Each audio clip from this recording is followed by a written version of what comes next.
Welcome back to the channel, everyone. I'm Dr. Quick, and today we're going to explore a crucial component of the addiction cycle: triggers.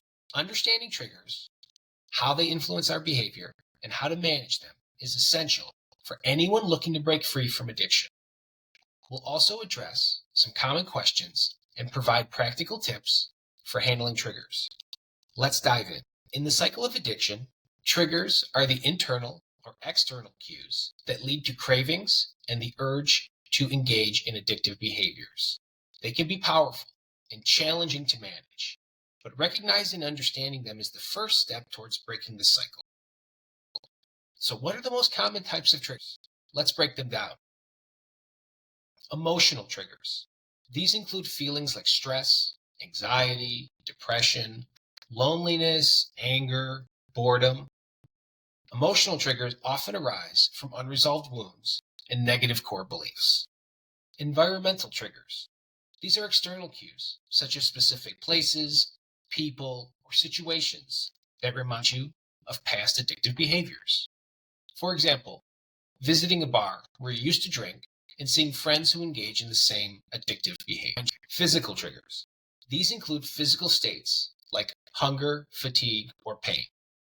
The body's physical condition can significantly influence cravings and the urge to engage in addictive behaviors. Social triggers. Interactions with others can also be triggers, especially if those interactions involve conflict, rejection, or peer pressure. These triggers can activate the craving and obsession phase, where the individual becomes preoccupied with thoughts of engaging in the addictive behavior in a way to cope with the discomfort caused by the trigger. Now, let's tackle some common questions that viewers like you have about triggers. Question number 1.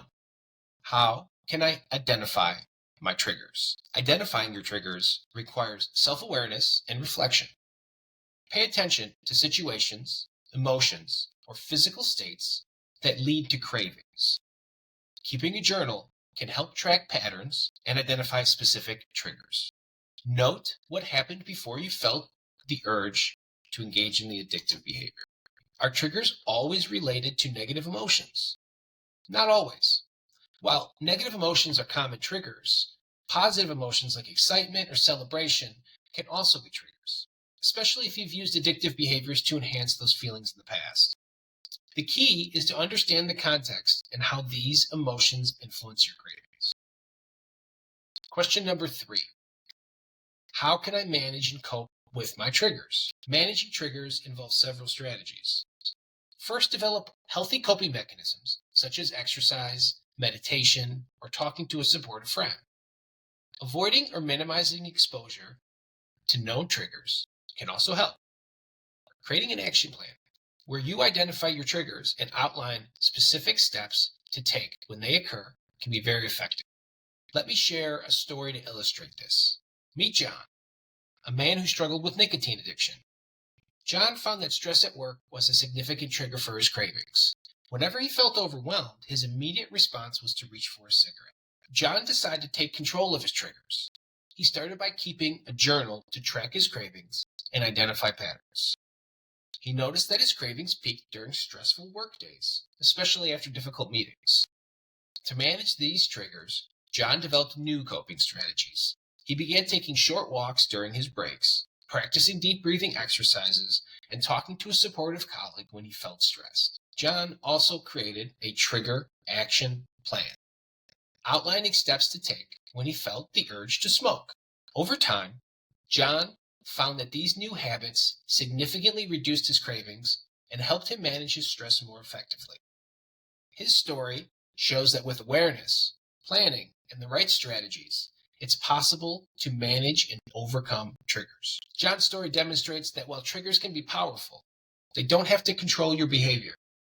By recognizing your triggers and developing healthy coping mechanisms, you can break the cycle of addiction.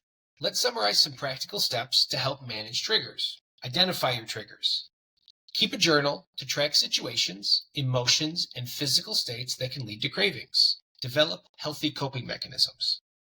Find activities that help you manage your stress and emotions, such as exercise, meditation, or talking to a supportive friend. Avoid or minimize exposure When possible, avoid situations or environments that trigger cravings. Create a trigger action plan.